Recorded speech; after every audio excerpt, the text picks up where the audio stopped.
วัสดีบ่าวนุ่งโอ้ยใช้โทรศัพท์พอถ่ายมาแต่ไปย่อเครื่องเมื่อกี้นี่เพราะว่าทางนั้นกับทีมงานอาสาเพิ่นสิไปกระลืมคือกันเอารถยังไปฮะรถตู้นี่บ่รถวิโก้นี่แหละไปบนไปซอยบ่แม่นไปฮอดนั้นเลยเพราะว่าเขาหันคือจังซี่เขาเอาเครื่องเก็บระดมกันนะทีมงานอาสาเก็บระดมแถวเมืองเฮานี่พี่น้องมีลาบเนาะมื้อนี้มีแต่ลาบเช้ามื้อชายสกัดโชคมานลาบพี่น้องเนาะมื้อนี้มีโชคมีลาบมาเด้อพี่น้องทาแตงเนาะพี่น้องเนาะนี่ก็เป็นเครื่องที่ว่าจะไปมอบให้บ้านตะลุยบ่แม่นบ่บ้านตะลุยทีมงานอาสาเนาะแม่นบ่โดยทีมงานอาสาแห่งงานคนจนเนาะแห่งใจคนจนเพิ่นจะไปมอบเครื่องให้พี่น้องทั้งบ้านตะลุยที่ว่าเกิดอัคคีไฟใหม่เนาะเป็นบ่อัคคีไฟใหม่ทั้งเมืองกะลืมเฮาพ่อแม่พี่น้องเนาะตอนนี้กำลังออกเดินทางจากเขื่อนบ่าวอนง2 คันรถมื้อนี้คันละ4 คนเนาะคันละ4 คนสบายดีเด้อบ่าวเตียงสบายดีบ่าวเมฆโดยมาร่วมงานกันอีกครั้งนี่ครั้งก่อนก็ไปก็ลืมบ่ฮอดเนาะไปโตยตอนนี้ไปทางโตยทาง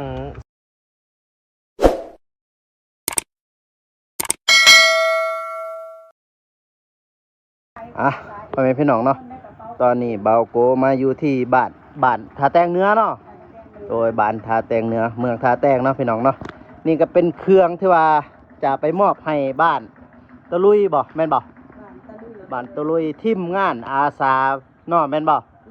โดยทีมงานอาสาแห่งงานคนจนเนาะแห่งใจคนจนเพิ่นจะไปมอบเครื่องให้พี่น้องทั้งบ้านตะลุยที่ว่าเกิดอัคคีไฟใหม่เนาะเป็นบ่อัคคีไฟใหม่ทั้งเมืองกะลืมเฮานี่ก็ทีมงานอาสาเนาะพี่น้องนี่ทั้งหมดจะคนนี่ทั้งหมดมี7 คน7 คนเครื่องเป็นเครื่องยังแน่เครื่องนุ่งห่มเครื่องนุ่งห่มแต่งนัวมีผ้าบัดแล้วก็เครื่องหมอนนอนโดยนี่ทีมงานอาสาเนาะพี่น้องเนาะเพิ่นก็ฝากเกี่ยมมาไปเซกองแล้วเนาะนี่เนาะแม่นบ่โอ้เกี่ยมมาลงไปเซกองพี่น้องจากเซกองไปอีกต่อรถไปอีกเนาะแม่นบ่โอ้พี่น้องนี่เครื่องหลายขนาดนี้สิขึ้นรถนี่ไปส่งฮอดเซกองพี่น้องนี่โตเกี่ยมมาเนี่ยเอาขึ้นมานี่ถ่ายรูปเรียบร้อยแล้วบัดนี้มีหลายครอบครัวเนาะพี่น้องเนาะที่เพิ่นฝากมาเห็นบ่7 ครอบครัวในที่7 ครอบครัวบ่7 ครอบครัวเพิ่นที่มีจิตอาสาโดยนี่เพิ่นจะไปฝากเครื่องไปให้พี่น้องทั้งบ้านตะลุยเมืองกะลึมแขวงเซกองเนาะพี่น้องเนาะเพราะว่าทางนั้นเกิดอัคคีไฟไหม้บ้านประชาชนทั้งหมดก็36 หลังคาเรือนไฟไหม้เบิดพี่น้องเอ้ยเป็นตาอีต้นลายนี่ทีมงานอาสาเพิ่นก็ระดมกันเนาะเก็บเครื่องหรือว่าเอาเครื่องมือ1มือ2ฝากให้พี่น้องทั้งตุ้ยหยังบ้านตุ้ยหยังทางตะลุยเนาะทางกะลึมนี่พี่น้องนี่ขอบใจหลายๆเด้อที่ฝากเครื่องให้พี่น้องตะลุยเฮาทางกะลึมเนาะพี่น้องเนาะไปเดี๋ยวเฮาเก็บเครื่องเก็บของขึ้นรถกันเลยพี่น้องไป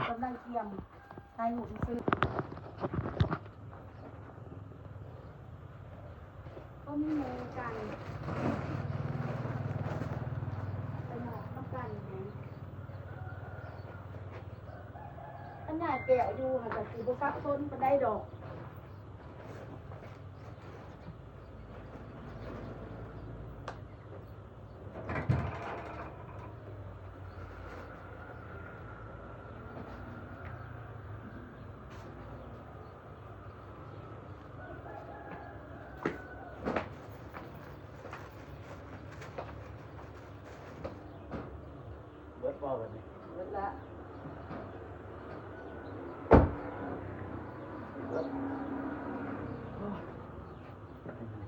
ไปถือเครื่องนั่งอีดานเมื่อกี้อย่าว่าเป็นเอาโป้เป็นผ้าไปที่ดามันนี่พระเจ้าหอดไปหอดเซกองเนาะแล้วก็กลับมาบ่แล้วก็มีคนไปอีกเนาะแม่นบ่แม่นค พิ่นสีทรงขึ้นเมื่อวางกระดิ่งแต่ทีมงานเฮาเสร็จแล้วกลับ โอ้นี่พี่น้องนี่เครื่องหลายขนาดเนาะพี่น้องเนาะเป็นเครื่องมือหนึ่งมือสองมีเห็นบ่เสื้อผ้าเนาะพี่น้องเนาะเจ้าสิฝากไปบ้านตะลุยแต่ว่าเบาโกก็สิไปคือกันพี่น้องแต่ว่าไปคนละทิมเนาะพี่น้องเนาะคนละทิมเพราะว่าข้าเจ้าจะออกเดินทางไปก่อนพวกเขาจะไปกับทีมงานบ่าวเตียงทองเนาะบ่าวเตียงทองมาจากสวรรณเขตทีมงานสายบุญพี่น้องนี่โธ่นี่บ่เครื่องนี่เต็มรถเลยทางบ้านตะลุยห้อมี36ครอบครัวเนาะพี่น้อง36ครอบครัวถืออัคคีไฟใหม่เงื่อนเนาะใหม่เบิดพี่น้องเอ้ยแล้วก็มีผู้ใหญ่ทั้งเมืองท่าแต้งเขาเนาะท่าแต้งเนื้อเขาจะฝากเครื่องมือหนึ่งมือสองทีมงานอาสาแห้งใจคนจนเนาะเพิ่นจะฝากเครื่องให้พี่น้องทั้งปัดตะลุยเมืองกะลึมแต่ว่าข้าเจ้าจะออกเดินทางไปก่อนทีมงานเบาโกแล้วก็เบาเตียงเพิ่นจะออกเดินทางพุ่นแหละที่สวยๆพี่น้องเนาะเดี๋ยวเราไปเ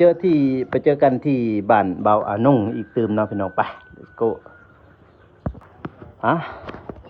พ่อแม่พี่น้องเนาะตอนนี้เบาโกก็มาฮอดเพื่อนของเบาอานุ่งเป็นที่เรียบร้อยพี่น้องเอ้ยเมื่อยเพราะว่าเบาโกไปย่อเครื่องซอยข้าเจ้าเนาะทีมงานอาสาเพิ่นเพราะว่าเพิ่นก็สิไปทางเมืองกะลึมคือกันเนาะเส้นเดียวกันเบาโกก็สิไปทางนั้นคือกันแต่ว่าคนละขั้นเนาะพี่น้องเนาะนี่ก็เป็นรถของเบาลีเด้อพี่น้องเอ้ยของเบาลีเพิ่นแล้วก็ทีมงานเบาเตียงเนาะน้องเบาลีหรือว่าน้องเบาเตียงเนาะพ่อแม่พี่น้องเนาะนี่ฮอดบรรยากาศทางบ้านเบาอนุ่งเด้อพี่น้องเด้อเบาอนุ่งชนบทลาวเนาะนี่ปื้อเมื่อกี้เบาโกไปย่อเครื่องนี่แหละเครื่องซอยทีมงานอาสาปื้อโถมาเบิ่งเครื่องก่อนพี่น้องเอ้ยนี่เห็นบ่ป้าโถเครื่องที่ว่าสิไปแจกทางเมืองกะลึมหรือว่าทางบ้านตะลุยเนาะพี่น้องเนาะปื้อโถนี่บาลีเพิ่นก็อยู่ในกระเป๋าอนุ่งและกระเป๋ายาวเดี๋ยวเฮาเข้าไปสบายดีกับมันก่อนพี่น้องเอ้ยสบายดีเด้อบาลีเบาเงาสบายดีเบาอนุ่งโอ้ยใช้โทรศัพท์พอถ่ายมาแต่ไปย่อเครื่องเมื่อกี้นี่เพราะว่าทางนั้นกับทีมงานอาสาเพิ่นจะไปกะลึมคือกันฮะ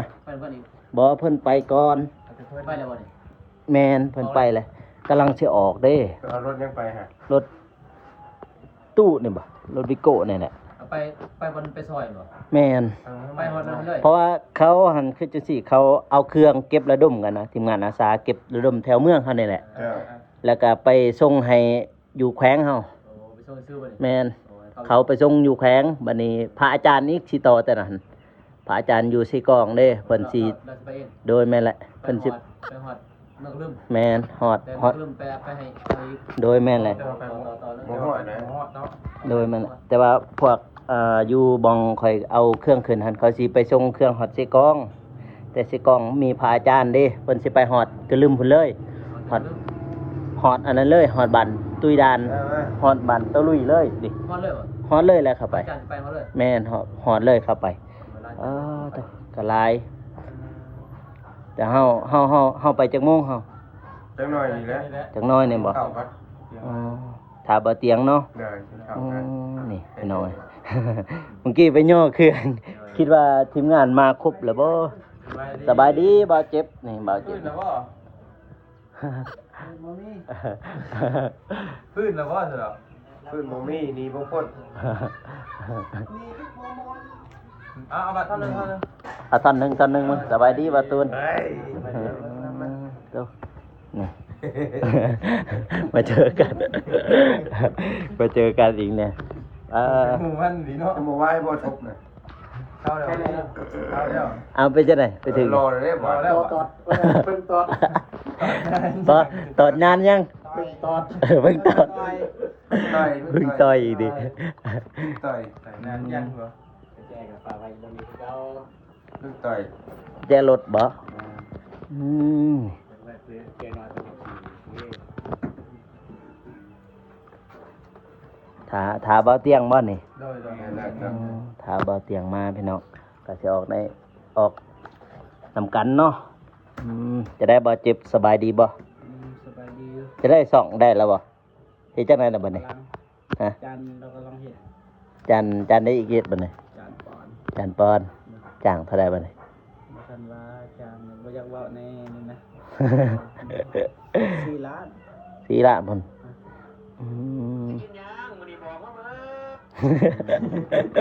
เนี่ยครับตัดกันเท่าไหร่ สิกินหยังเหรอ บอกให้เกลียดกันแท้ ใช่ไหมใช่หรอ ว้าวคุณพระ เปิดภาพมานะพี่น้องนะเห็นบ่ปื้อโทนี่แหละทีมงานเฮากำลังจะออกเดินทางเนาะพี่น้องเนาะแต่ตอนนี้เฮามากินข้าวอยู่เฮือนเบาอนงก่อนพี่น้องแล้วอันก็จึงค่อยออกเดินทางกองทัพต้องเดินด้วยท้องเนาะพี่น้องเนาะคนนะกองทัพเขาต้องเดินโดยท้องเนาะนี่โทนี่มีเครื่องแต่ว่าตอนนี้ทีมงานเฮาจะท่าเบาเตียงเพิ่นมาเนาะแล้วก็กินเขาอะไรก็จึงออกเดินทางพี่น้องเอ้ยนี่ก็อย่าลืมฝากกดไลค์กดติดตามเพื่อเป็นกำลังใจให้เบากูหน่อยเด้อพี่น้องเพราะว่าเบากูก็มาเฮ็ดสายบุญนำทีมงานเบาอนงเบาเจ็บแล้วก็เบาลีเนาะพี่น้องเนาะนี่แหละเฮือนของเบาอนงบรรยากาศยามเที่ยงพี่น้องเอ้ยนี่โธ่นี่เครื่องก็มีหลายเติบเด้อพี่น้องเนาะแล้วเครื่องเบาลีเนี่ยเครื่องเบาเหย้าเนี่ยเนาะ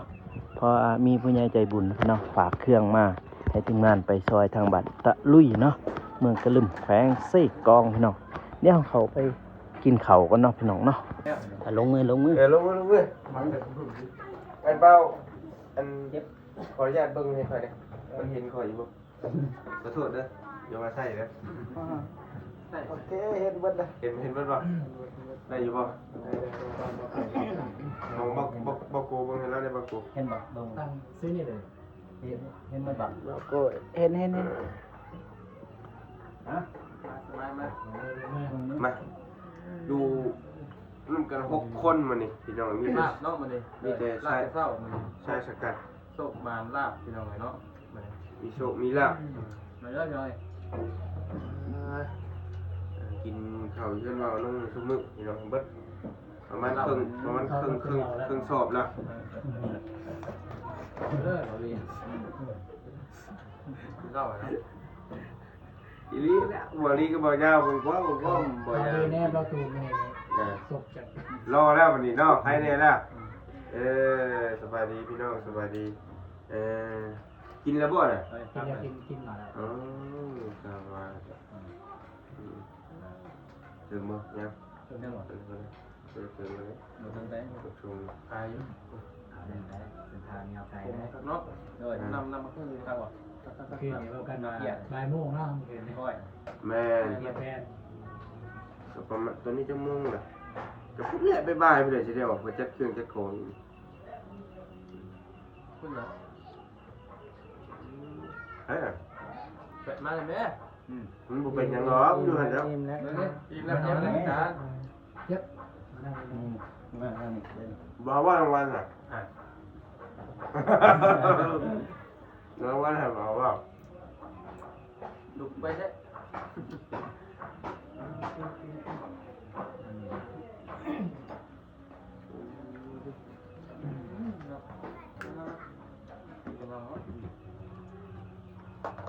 เอ้ย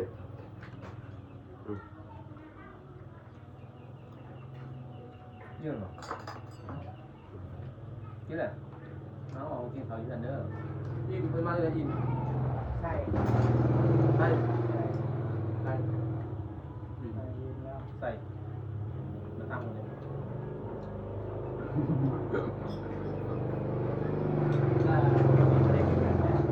เป็นม้วนกันไม่ได้กัน โอ้ เป็นม้วนเหรอบ่นะขอรับน้ำคำหนึ่งนะขอขี้หมูใช่ป่ะ นี่มันก็เลี้ยงบันเด้ ถูกได้ ขี้หมูใช่ก็เปิดเผย ก็พอได้หัวได้คิดที่คือได้พี่น้องเลยเนาะเอาดีก็บ่ได้หรอกจะมองเราใช่ไหมคือว่าไปพุ่นตักเครื่องใหม่ตักเครื่องพอดีแล้วเรียนเครื่องไม่ใช่สับ 4 6 8คนไปมั้งคือมีไปเลยพอดีมาเลยมาเตรียมมาเลยที่รถจังรถเนาะมาส่งไหนร้อยรถแง่มาส่งมาถ่ายไปเราให้กินเลยเลยกินแล้วตัวห้าเนี่ยเป็นยังไงเนาะมาถึงเที่ยงที่เราเนี่ยแย่แล้วแล้วทำมาเตรียมกันดูเขาไป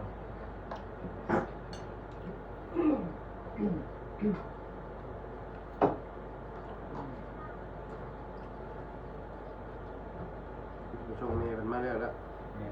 เขาถึงได้ไปชงครับโอ้ลูกว่าท่านอยู่มาแม่มามาจะเด็บแม่ รถใหญ่ไงรถใหญ่ก็ได้ จะเด็บเด้อ จะเด็บวะใส่เลยบ่ใส่บ่ใส่อันนี้บ่ฮู้แล้วกันเลยกินแล้วบ่ร้อยได้คำหนึ่งเลยได้แต่ก็ลึกเลยได้อีกบ่ที่บ่ใส่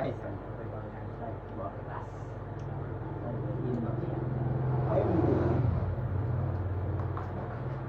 เอ้ยถ้าเดิมแล้วเราชื่อเด็กเนี่ยเด็กบอกนี่เด็ก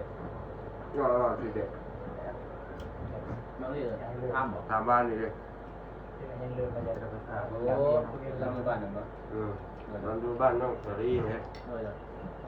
ชื่อแล้วชื่อเด็กครับเด็กเดิมเด่นนะโดกันเด้อโดเบอร์ลูกอ่ะ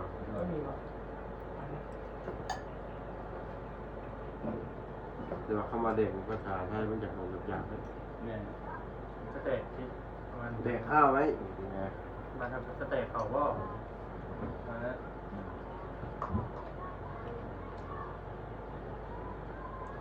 ยาเด็ก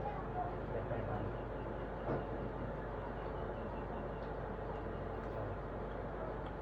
8 นม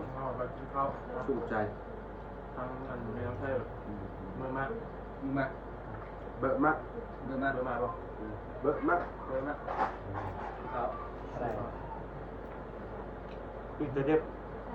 คุณจะโดยเองถึงหอดทั้งหลักทั้งหลักพาหลักจะดูจะดูจะก็อยู่เราเทิงไงเจ็บปูนทั้งนี้นะทั้งแต่มีจะโดยเอ๊ะมันพ่อมันว่าบริสุทธิ์กันแตกต่างกันไปแล้วมีการเยี่ยมฝนลังสา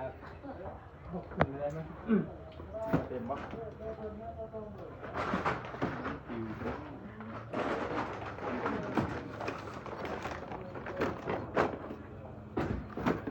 ลายเติบเด้อ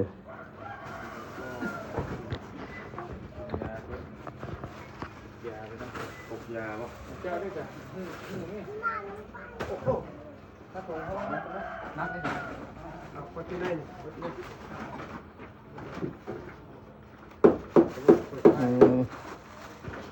บาทนี่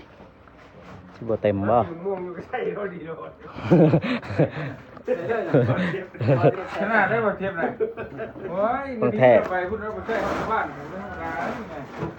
ใส่หาเลยเกี่ยวมาเครื่องขึ้น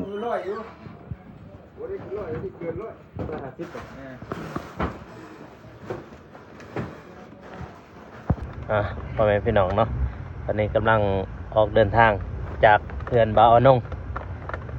2 คันรถมื้อนี้คันละ4 คนเนาะคันละ4 คนสบายดีเด้อบ่าวเสียงสบายดีบ่าวเมฆโดยมาร่วมงานกันอีกครั้งนี่ข้างก้อนกับไปก็ลืมบ่ฮอดเนาะไปโต้ ตอนนี้ไปทางตะโอยทางสารวัน สิฮอดอยู่บ่อันกระลุ่มนี่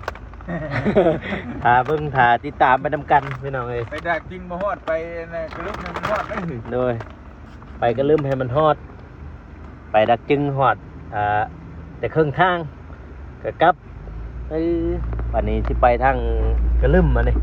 ไปทางสารวันพุ่นแหละกำลังออกเดินทางพี่น้องนี่จากเมืองท่าแตงไปหาสารวันก็ประมาณ40 ลัก48 ลัก จากสารวันอีกไปหาตะโอยกะประมาณ20นี่แหละ20 กิโลนี่แหละพี่น้องเอ้ย สารวันเตี้ยลง ไปพี่น้องเดี๋ยวออกเดินทางกันเนาะพี่น้องเนาะนี่ออกจากท่าแตงพี่น้องนี่ยังซื้อเครื่องอีกบอกสงสัยบอกเจ็บบอกให้ซื้อเต้นคักบัดนี่เต้นนอน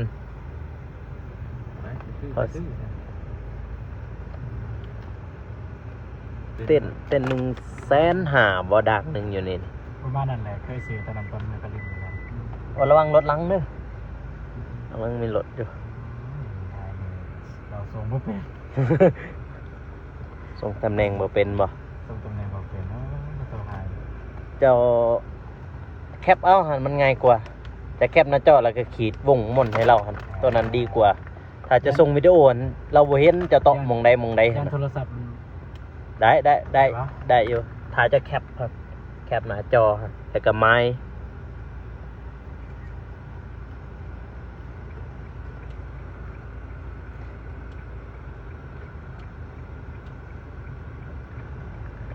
ถ้าเราบ่เป็นอีหลีก็ไปก่อนอดสารวันแล้วจึงโทรให้เราใหม่ สิกล้วยนะ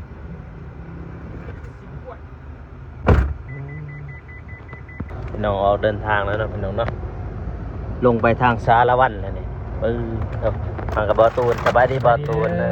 บอตูนนะ เข้ากองมือแรก ข่าวกองนำกันเนาะ ออกคลิปนำกันพี่น้องนี่มือแรกเลย มือแรกแห่งมาเลยเนาะ โอเคอยู่โอเคอยู่ โอเคแล้วน้องจะห้องใส่เอง นี่แหละพี่น้องเลยโอเคพี่น้องสำหรับคลิปนี้ก็อย่าลืมฝากกดไลค์กดติดตามเนาะเพื่อเป็นกำลังใจให้เบาโกสนบทสาวปปลาวสำหรับคลิปนี้ขอกล่าวคำว่าสบายดี